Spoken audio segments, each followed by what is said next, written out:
Yeah, sometimes to know a subject, you have to know thy enemy to know thyself. Um,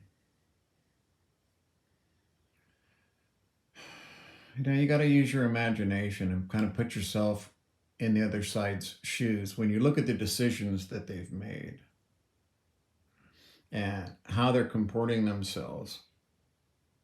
You got to kind of put yourself in their shoes. Sun Tzu, we talk about the moral law. You see, if the ruler has the moral law on his side, his people will follow him even unto death. Okay? They believe in him and his cause and his voice. Now, if you have hundreds of thousands of military age men flee your country, I submit that you do not have the moral law on your side. I suggest that as physical proof that Vladimir Putin does not have the moral law on his side. And without that, you cannot win a war. You can fight a war forever and then fight an insurgency even longer. It never ends because you don't have the moral law on your side. You have no reason to be there other than to take something away from people who don't want you to take it away from them. Most people don't understand the history between Ukraine and Russia. It's terse, to say the least. Um, you have to be able to. I try to think like a Russian that I'm going to flee my country. I'm thinking, I understand social media. I'm smart enough. I'm one of the smart guys in our society. I'm not an alcoholic 70-year-old. I'm a smart guy. I'm not brainwashed by, RT. I'm intelligent. I'm rational. I can make my own choices. I'm getting the fuck out of here because I know exactly what Vladimir Putin's going to do, and I am not going to go and kill for him. That's a good first step. But it's real easy for me to sit here and say, oh, well, you need to go and, fight against that in your country. You need to protest. That's because I'm an American. You have to think like a Russian. Russians are like, I'm not going to jail for 15 years as a futile protest thing. Okay, that's just prideful action, and people that don't have emotional control or cannot think ahead to the future. You're not going to do anybody any good sitting in fucking jail. So when you start thinking like a Russian, you understand why all these guys fled and didn't really stay to fight because it's not America. 15 years for saying something about Russia in the war.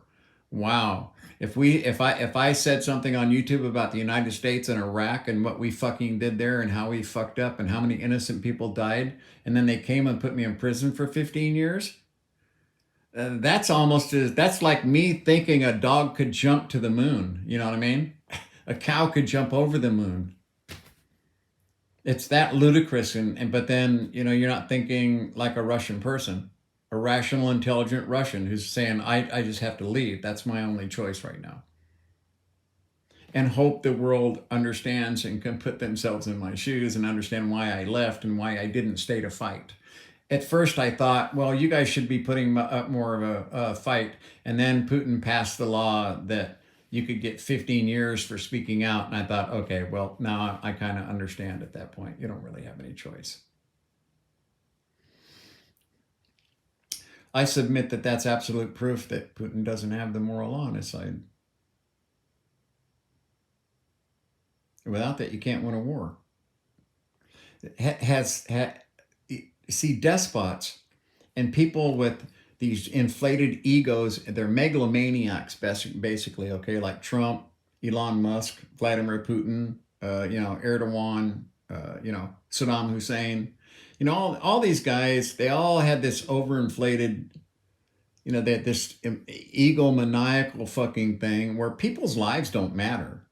What you say doesn't matter. You're craving this power, basically. Uh,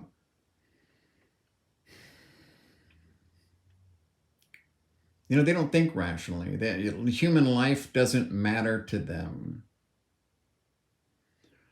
At least we're protected by the Constitution, but I can see there's parts of my government right now, these radical fucking lunatics that are there, that they would have us in a civil war and killing each other in a fucking heartbeat if they were left in power for any length of time. You know what I mean?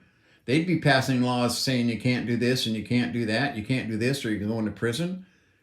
I'm just this, just that happening in America for me is obscene. Let alone having a law passed without anybody's approval, just because they thought this is how it's going to be to shut you guys up. Yes, we're doing it to shut you up. Ooh. And we don't care. We don't care if you tell the world about atrocities and rapes and murders and pillaging. We don't care. We'll just deny it. See, that's not the moral law. And you can't win a war with that attitude. You can only kill and destroy and ruin and despoil. You can't win a war. You can only kill. You can't win a war. Without the moral law on your side, it should be obvious in the words themselves, okay? The fiber that's contained in those words, the moral law. You don't have to be an intelligent or smart person. You'd have to be a fucking human to understand what that means. And yeah, Russia does not have it.